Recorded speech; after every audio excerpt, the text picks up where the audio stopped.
This is the story of the Rat de Bois and the time he played his favorite trick on a guy named Zachary and really saved his skin.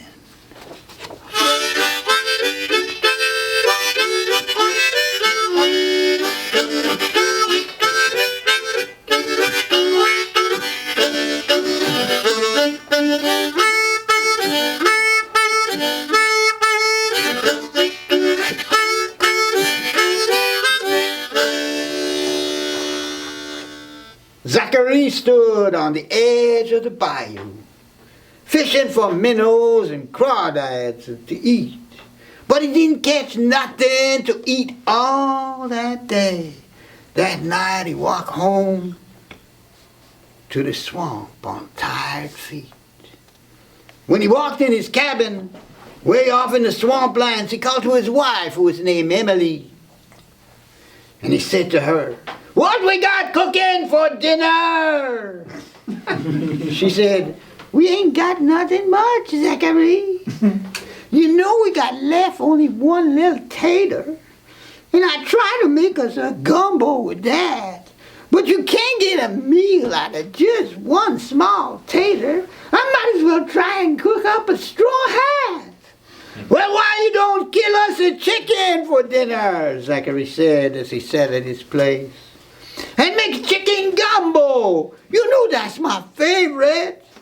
But Emily said, "That would be a disgrace. We got just one chicken out there in the yard. What lays us an egg most every day? It would be a great sin to kill such a chicken. And with no egg for breakfast now, what would you say?" "Well, I guess you are right," he said as he sat there. "I'll try out that tater. I hope it's all right." But when he lifted his fork to his mouth for a taste, he knew right away he'd be hungry all night. Pushing that tater around with his fork, Zachary shut his eyes, trying real hard to pretend that the gumbo was something delicious. When just then he heard a noise out in the yard.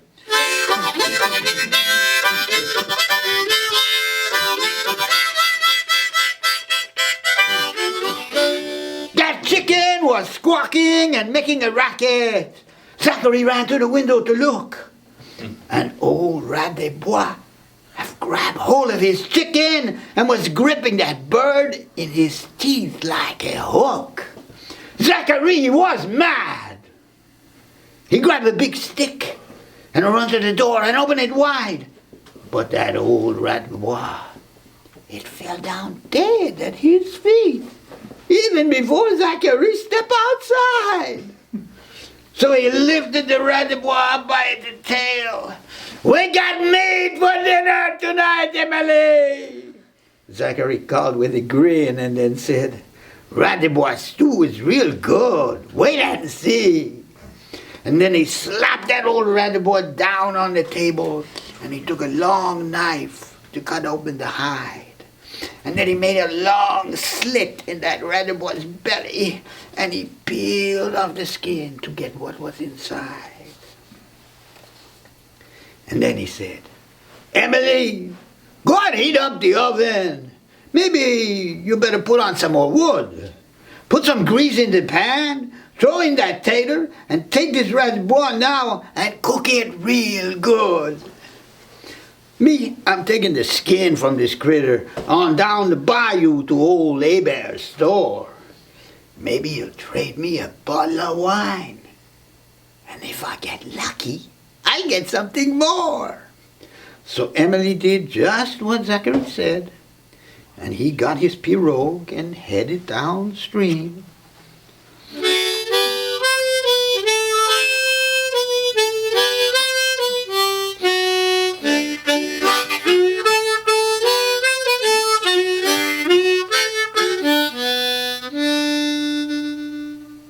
He arrived in the store in the dark of the night, and his knocking woke Hebert right out of a dream. Old Hebert, he stuck his head out of the window, He held up a candle and said, "Who's that there?" Zachary said, "Why, it's me, Zachary. And this Randebois skin I got here is pretty fair." Old Bear said, "It's too dark, I can't see it. Better bring it inside into the light." So they took in that skin, and then with some nails, hung it up on the wall, and stretched it real tight. And old Bear, he studied that Randebois skin. "You know, Zachary," the old man, he said, "that's the very best skin I've seen in some time. I can give you a bottle of wine and some bread." As he headed home, Zachary was so proud to have gotten a Randebois skin that's so fine that old Monsieur Hebert had traded him for it a whole loaf of bread along with the wine. He was sure feeling good when at last he got home, and he put down that wine and that bread at his place, and then he opened the wine, and it really smelled good. Zachary just sat with a grin on his face. "Well, Emily," he called to his wife, "is my Randebois cooked? Is it ready to eat?" She said, "Go and look in the oven yourself. Don't be so damn lazy. Go check your own meat." So Zachary got up and walked to the oven. Getting down on his knees, he opened the door. The sweet smell from inside, it was driving him crazy. When he opened the oven and sniffed it some more.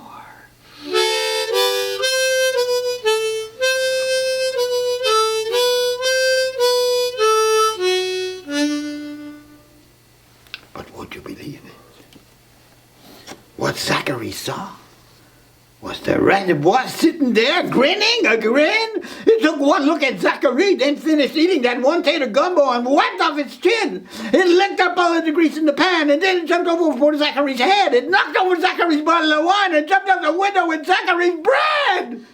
That Randebois ran, had the bread under one arm, and grabbed up the chicken with its other hand, and off it ran into the dark of the woods. Zachary, he was mad. Oh, he hardly could stand.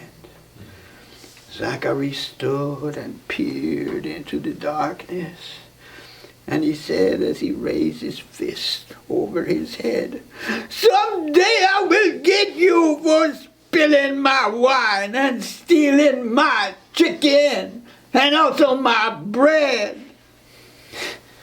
But that old Randebois, well, he had the last laugh. Later that night, he sneaked out of the woods, and he slipped in the window of old Hebert's store and quietly crept through the piles of dry goods. He looked round the store till he found a hammer, and then found his skin nailed up on the wall. And using that hammer, he pulled out them nails. When the last one was pulled, his skin, it did fall. And he picked up the skin and he carried it over to where Mr. Hebert kept needle and thread. And putting that skin back on just like a coat, he sewed himself up from his toes to his head. And quick as a wink, he was gone out the window. With his skin sewn back on, he was now good as new.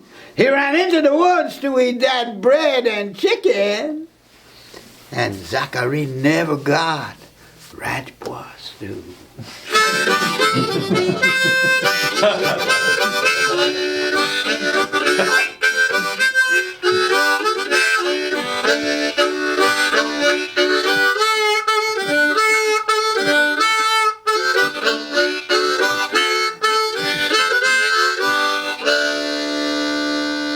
And that's the story of the Randebois.